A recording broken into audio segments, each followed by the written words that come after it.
Ponemos nuestra frente.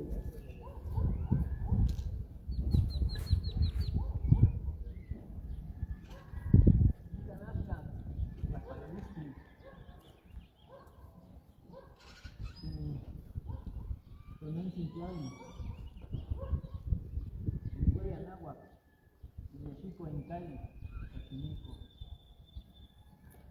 Guardamos aquí a la energía de la tierra y para el Menuhuano, por la que vivimos, en Tloquenahuaque, cerca del este, donde se juntan los cuatro rumbos, las cuatro razas, en el mismo esencia, en el mismo corazón. Pedimos permiso para ingresar aquí adentro del agua, el útero materno, y purificarnos. Vamos a las energías de esta gran tierra, este canal, Huapanti, en nuestro corazón, así será. Ometeo.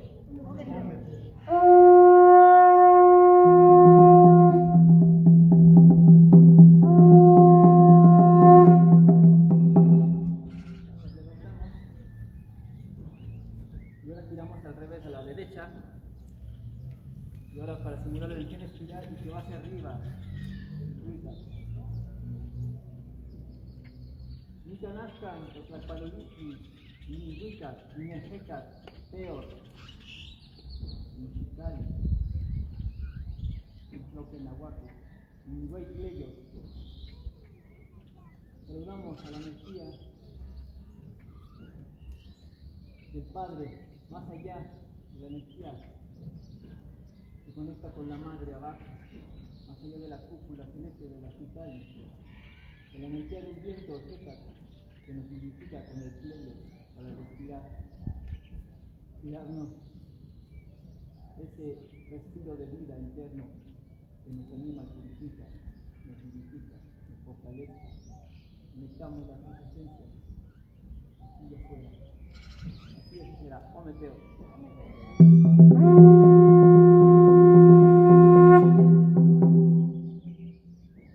Ahora vamos a mirar al rumbo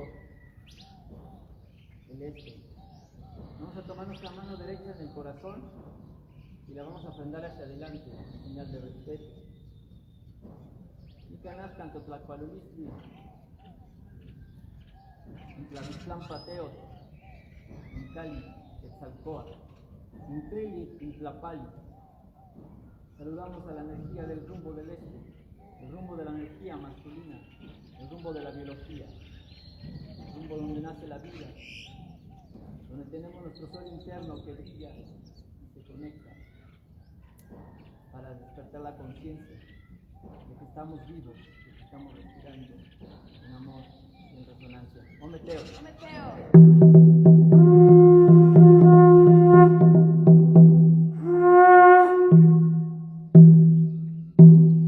Giramos para allá y vamos hacia el rumbo del poniente. Toma tu mano derecha al corazón y ofréndala hacia adelante en señal de respeto. Nicanascan Tlaxpaloli, en Cihuatlán Pateot, en Cali, Xipetote.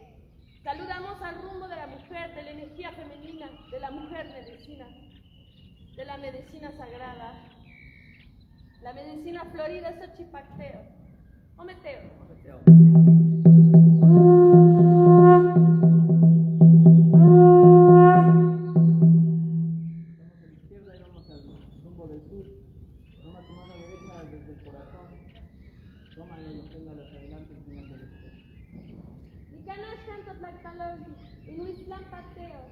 En Cali, saludamos al rumbo del sur, al rumbo de la fuerza de voluntad que nace siempre en nuestro corazón. Vamos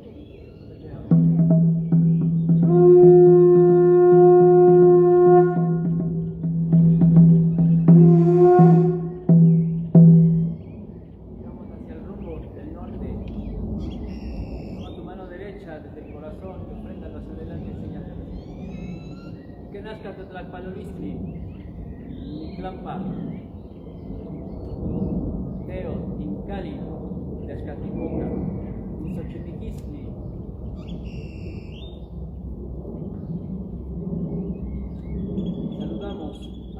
energía del rumbo, del norte, el rumbo de la memoria de los ancestros, el rumbo del Nahual, de nuestra conexión, el Nahual y Teo, Miki Pampayoli, morir para renacer en esencia, recordando lo que venimos a hacer a este plano, para ser una mejor versión de nosotros mismos, transmutarnos y elevarnos en rostro, corazón y conciencia. Ometeo.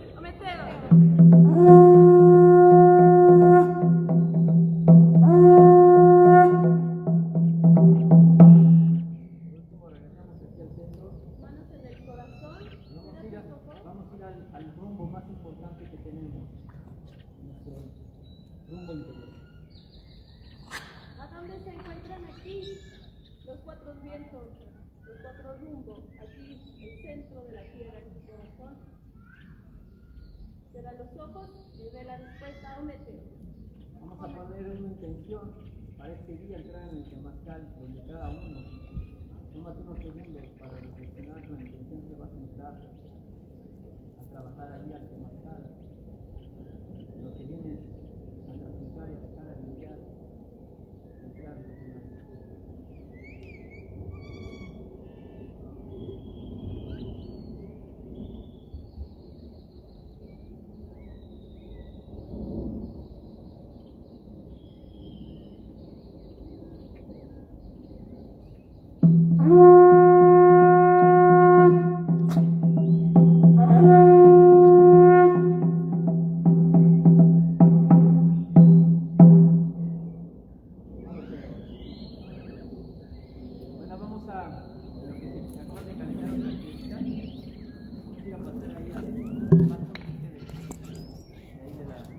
Nous, on va rentrer dans un temple. Je vais vous montrer où est-ce qu'on entre. Je vous emmène avec moi dans un temple toltèque qui est à la porte du temple, mon chien, bien sûr.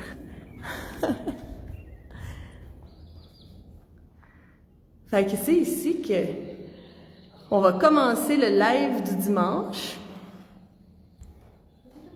Est-ce que je peux tourner la caméra? Oui.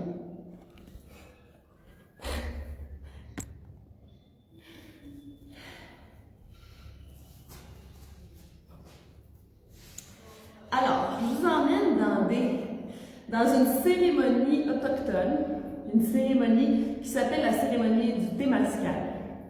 On l'appelle aussi l'Inipi, ou on peut l'appeler aussi le Sweat Lodge, parce que dans nos terres du Nord, ben, l'anglais a pris beaucoup d'espace, puis c'est pas grave, c'est comme ça. Alors, j'ai commencé la médecine du Temazcal. Ben, premièrement, qu'est-ce que c'est un Temazcal? Si tu ne sais pas qu'est-ce que c'est, qu'est-ce que tu ne sais pas c'est quoi un Inipi, c'est une tente de sudation. Alors, on entre dans un dôme, puis on va rester là, ça dépend, peut-être 3 heures, peut-être un peu plus, peut-être un peu moins, ça dépend des traditions. Chaque tradition, chaque tribu a sa manière de faire. Exemple, nous, au Québec, on a une manière de faire un peu différente que les gens du Mexique. Mais pour vrai, ça revient au même. Ça revient au même. Dans notre cœur, on nettoie notre cœur, on nettoie notre corps physique, puis c'est juste quelques petits changements qu'on fait. Je vais vous les nommer. Je vais nommer quelques changements, quelques choses qui sont différentes dans les terres du Nord que dans les terres du Sud. Donc, on entre dans un dôme, et puis on fait chauffer des pierres, je vais tout vous montrer ça, jusqu'à temps qu'ils soient bien rouges. Puis quand ils sont bien rouges, bien là, on va entrer les pierres avec nous dans le dôme. Puis ceux qui guident le Temazcal vont proposer des activités, des chants de guérison, des chants sacrés, puis aussi des thérapies. Comme par exemple aujourd'hui, moi j'ai décidé que dans le Temazcal, on va travailler avec nos mémoires du passé, avec nos blessures du passé de nous sur cette terre, dans notre vie présente, des choses qui se sont passées quand on était petits, des choses qui se sont passées ce mois-ci. Bref, on va aller nettoyer ça de notre mémoire pour pouvoir sortir du Temazcal et revivre libre choses qui sont pas nécessaires à porter. Tu sais, des fois, on sent qu'on a le sac à dos plein de pierres lourdes à porter. Ben, on peut juste laisser les pierres sur le chemin, laisser le sac à dos en même temps, puis marcher libre, légère et heureuse. Bon. Puis on va travailler aussi avec les mémoires ancestrales. Peut-être des choses qu'on apporte avec nous, que c'est pas à nous, que c'est à notre mère, que c'est à notre grand-mère, que c'est à notre arrière-grand-mère, puis qu'on n'a pas besoin, tu sais, qu'on peut se vivre complètement libre de notre karma familial. Fait que c'est ça qu'on va travailler aujourd'hui, nous, dans le Temazcal. Donc, attends, je vais regarder s'il y a des questions. Ah! Alors, on s'assoit, puis on chante, on pleure, on crie. On peut faire tout ce qu'on veut parce qu'on est dans l'obscurité totale, puis il n'y a personne qui nous voit. Donc, c'est comme si on est tout seul avec les autres. Aussi, le Temazcal, c'est comme l'utérus de la Mère Terre. Donc, nous, on se met à quatre pattes pour rentrer dans le dôme, que je vais vous montrer plusieurs sortes de Temazcal. Comme ça, vous allez savoir beaucoup sur le sujet après ce que je vais vous montrer. Alors, on rentre dans le dôme comme ça, puis on s'assoit dans l'obscurité. C'est comme si on retourne dans le ventre de la Terre-Mère. Puis quand on a terminé de faire tous les exercices, les thérapies et tout, ben on ressort, puis on renaît. C'est l'expérience d'une renaissance. C'est pour ça que le Temazcal est très chaud. C'est très chaud parce qu'en fait, il faut mourir. Ici, les Toltecs appellent ça la mort fleurie. Donc, c'est une mort spirituelle, c'est une mort métaphorique. On doit mourir pour pouvoir renaître. Donc, dans le Temazcal, on retourne dans l'utérus de la Mère Terre pour mourir et renaître. C'est pas facile, le Temazcal, ça dure longtemps, il fait très chaud, on travaille avec des peurs, on travaille avec nos fantômes, notre obscurité qui vient nous rejoindre, puis c'est ça, c'est fait pour ça, c'est fait exactement pour ça. Les pierres chaudes qu'on appelle les grands-mères ici, ben, ils sont là pour brûler nos peurs, brûler notre colère, brûler ce qu'on a besoin d'évacuer pour pouvoir renaître libre. Ici, on appelle des grands-mères. Les grands-mères, c'est les pierres rouges, c'est les grands-mères en fait de la terre qu'on va faire entrer comme si c'était le sperme qui entre dans l'utérus pour aller faire un nouveau-né qui est nous. C'est très métaphorique puis poétique. Au Québec, dans les terres du Nord, on n'appelle pas des grands-mères, on les appelle des grands-pères. Donc, on fait rentrer les pierres rouges qu'on appelle les grands-pères, on les fait rentrer dans le Temazcal. En fait, si le Temazcal, si le dôme, c'est l'utérus qui est féminin, ça avait bien du sens que les pierres soient masculines. Mais bon, ici, on dit grand-mère, puis avec les années, je me suis habituée. Je vais vous parler un peu de nos terres Anahuac. Qu'est-ce que c'est, ça, les terres Anahuac? C'est la confédération de toutes les tribus autochtones à partir du Nicaragua jusqu'en Alaska. Donc, les terres Anahuac, c'est le Québec, c'est le Canada, c'est les États-Unis, c'est le Mexique, bref, jusqu'au Nicaragua.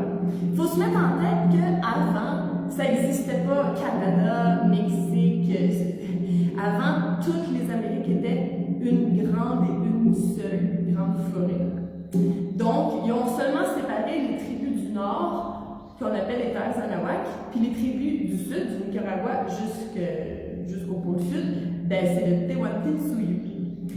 Donc, c'est pour ça que les traditions autochtones du Mexique jusqu'au Canada sont pas mal similaires, parce que c'est la même confédération de tribus autochtones.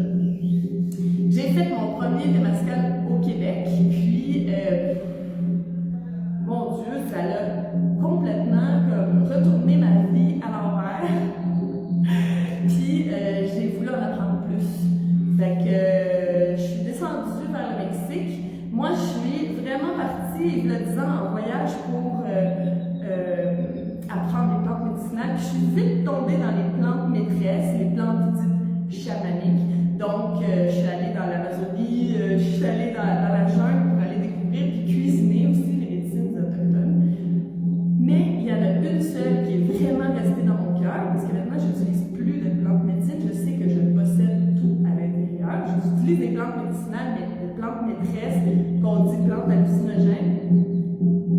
On peut dire que cette étape-là de ma vie est terminée parce que j'ai découvert quelque chose que je vais vous livrer aussi. J'ai découvert le jeûne, j'ai découvert d'autres techniques qui m'emmènent à avoir toutes les visions dont j'ai besoin. Je remercie énormément les plantes qui m'ont emmené à découvrir ma psyché, qui m'ont emmené à voir aussi qu'il y a quelque chose de plus, qui m'ont ouvert les portes au niveau spirituel à un niveau incroyable. Mais je pense que mon travail avec les plantes est terminé. Mais mon travail avec le Témascal ne terminera jamais, ça c'est sûr, parce que le Témascal, c'est la grande médecine de nos terres. Premièrement, le Témascal, avec la chaleur et la vapeur, ce que ça fait, c'est que ça nous fait transpirer, puis voilà. Des chiens, fait que ça nous fait transpirer les toxines à l'extérieur de notre corps.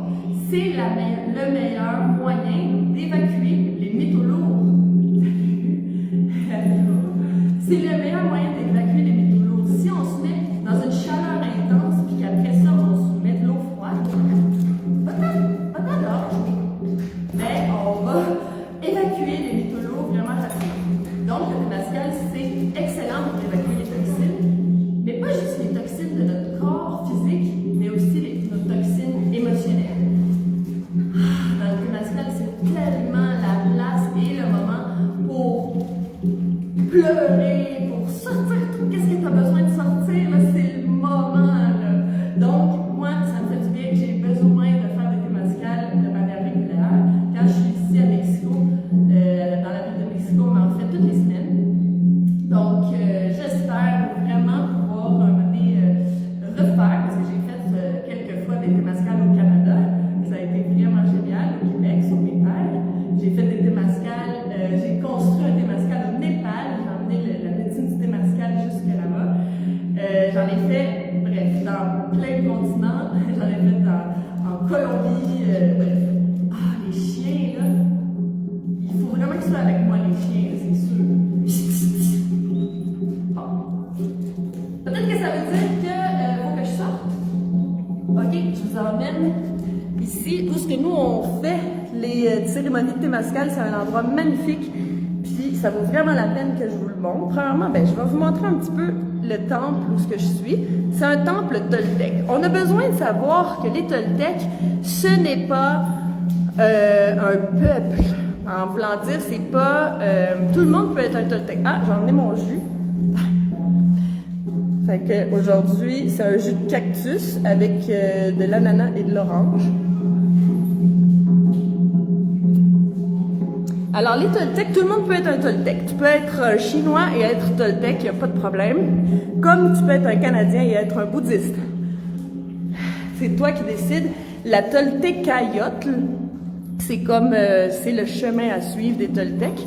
Et la Toltecayotl, ça veut dire l'art de bien vivre. Ah, salut! Ah, là, je vous vois maintenant, j'étais trop loin, je ne pouvais pas voir qui était là. Ben, je suis bien contente que ce soit là. Salut, Sylvie! Puis, alors, suivre la Toltecayotl, c'est un chemin que j'ai décidé de suivre.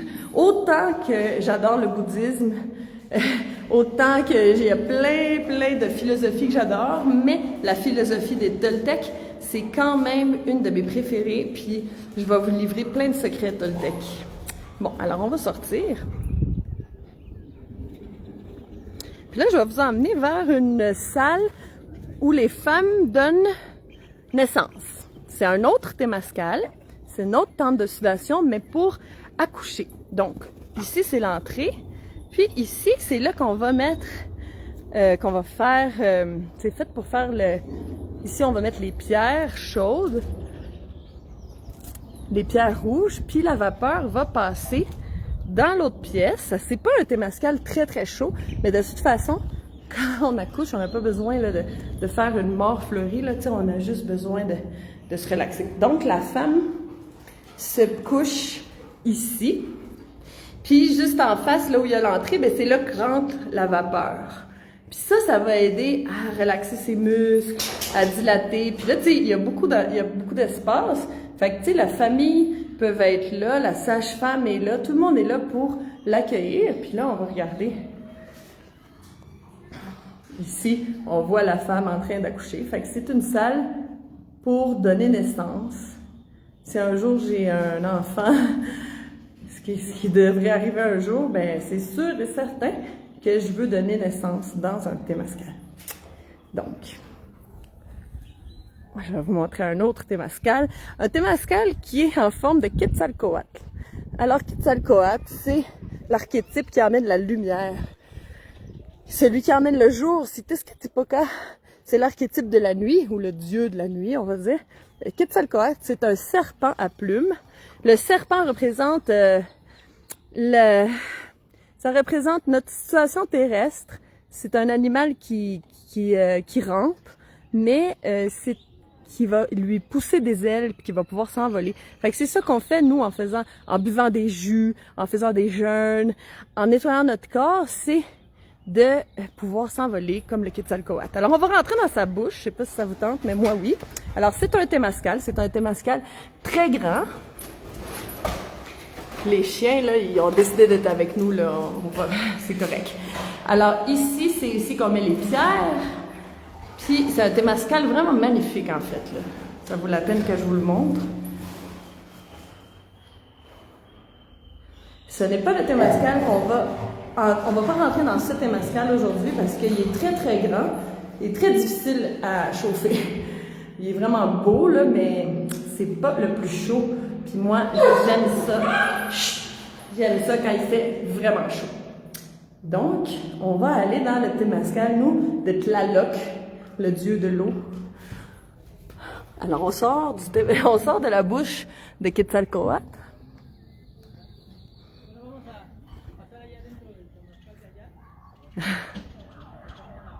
Puis on va se rendre. Ils ont fait une fête, là, fait qu'il y a encore des tables. Ça, c'est nos guerriers du Temazcal.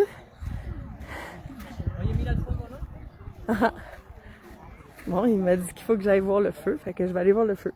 Mais je vais rester avec vous un peu. Je vais vous montrer ce Temazcal-là qu'on se dirige. C'est le Temazcal de fête. C'est aussi un Temazcal dans lequel on va prendre des décisions. Alors, c'est le type de Temazcal où les tribus se rassemblent avec les chefs de tribus pour prendre des décisions importantes pour l'avenir de la communauté. Donc, on entre dans la petite porte. Puis ça, c'est un Temazcal carré. Il y a vraiment beaucoup d'espace dans un Temazcal comme ça. Puis, il se passe des choses vraiment importantes, des grandes décisions dans ce type de Temazcal-là. Et nous, on va dans lui, le Temazcal de Tlaloc. Alors, ici, on a les pierres qui sont en train de se réchauffer. Ils sont pas prêtes. On va attendre qu'ils soient bien rouges avant de les entrer. Et voici notre Temazcal d'aujourd'hui. C'est mon Temazcal préféré parce qu'il se chauffe très très bien. Il devient très très chaud rapidement. Puis il est vraiment beau. On va rentrer. Voilà. Alors c'est ici que ça va se passer, qu'on va passer toute l'après-midi. Et dans le milieu ici, on met des pierres.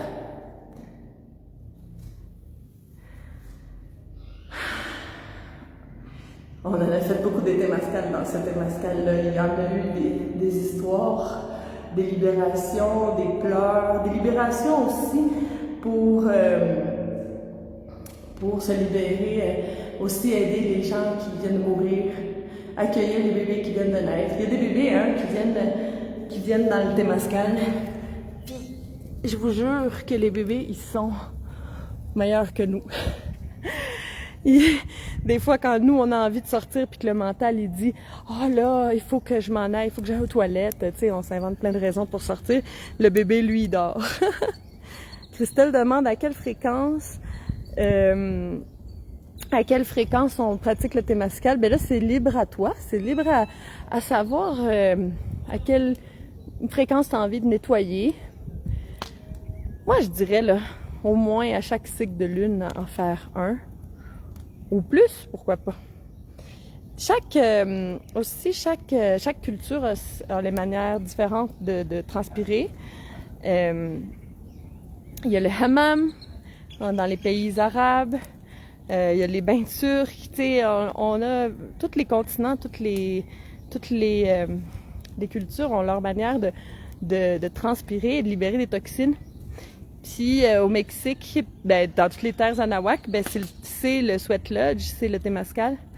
Avant, les Mexicains chantaient pas dans le temazcal. C'était juste pour transpirer. La médecine du chant est arrivée des tribus du Nord. C'est nous qui avons amené ça. C'est pour ça que les Mexicains maintenant chantent dans le temazcal. C'est parce que les tribus du Nord, comme les Lakota, qui sont des excellents chanteurs, ont emmené la médecine des chants dans le temazcal. Ici, j'ai envie de vous montrer... Ah, elle l'a pu! Avant, elle avait un miroir d'obsidienne. C'est aussi une technique que j'aimerais vraiment ça partager avec vous. Bon, là, on a une sculpture d'une femme qui se regarde dans un miroir d'obsidienne, mais là, ça a l'air qu'elle a perdu son miroir, pauvre petite. Bon, alors ici, il y a ça que je voulais vous montrer. Si on voit bien, ben là, on voit le temazcal, l'inipi, le sweat lodge, la tente de sudation, comment tu veux l'appeler. C'est l'utérus de la mère Terre. Donc là, on voit que quand on entre dans le temazcal, on rentre dans la terre-mère. Moi, là, j'adore cette murale-là. Elle est vraiment, vraiment belle. Vraiment féminine. Puis, ça explique vraiment bien qu'est-ce qu'on vient faire.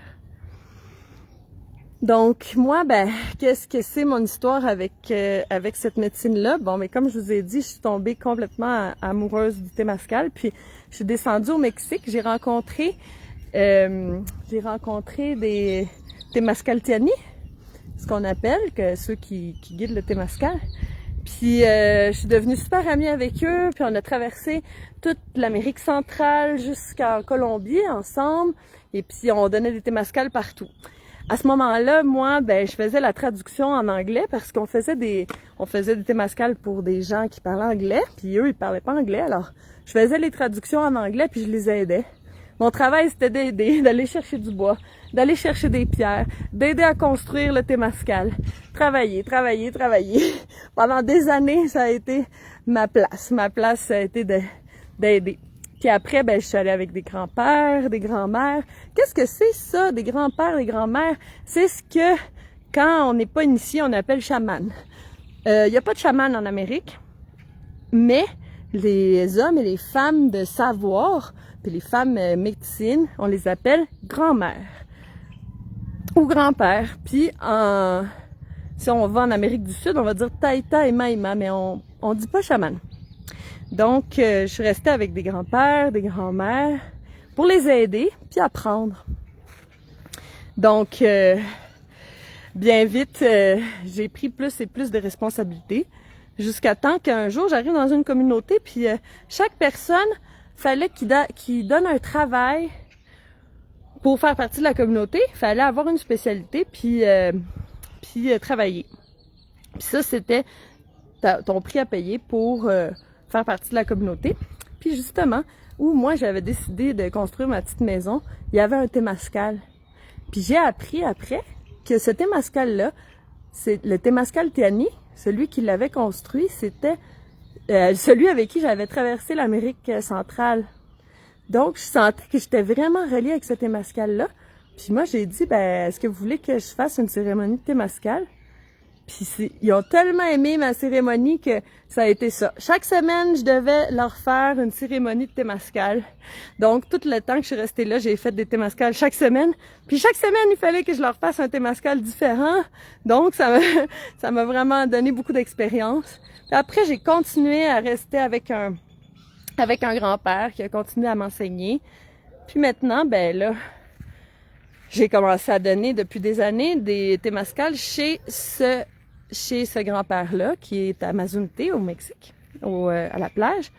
Puis au début, je donnais des temazcals pour les femmes. Parce que, bon, comme vous le savez, j'aime ça. J'aime ça être avec mes sisters.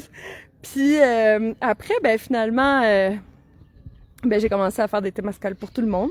Puis maintenant, au Mexique, ben là, ils me connaissent. Là, je suis la Canadienne qui donne des temazcals. Puis faut pas penser que... peut-être que vous le savez pas, mais il y a plein de Mexicains que chaque année, là, ils font la route, ils font le pèlerinage jusqu'au Canada pour aller danser pour le soleil.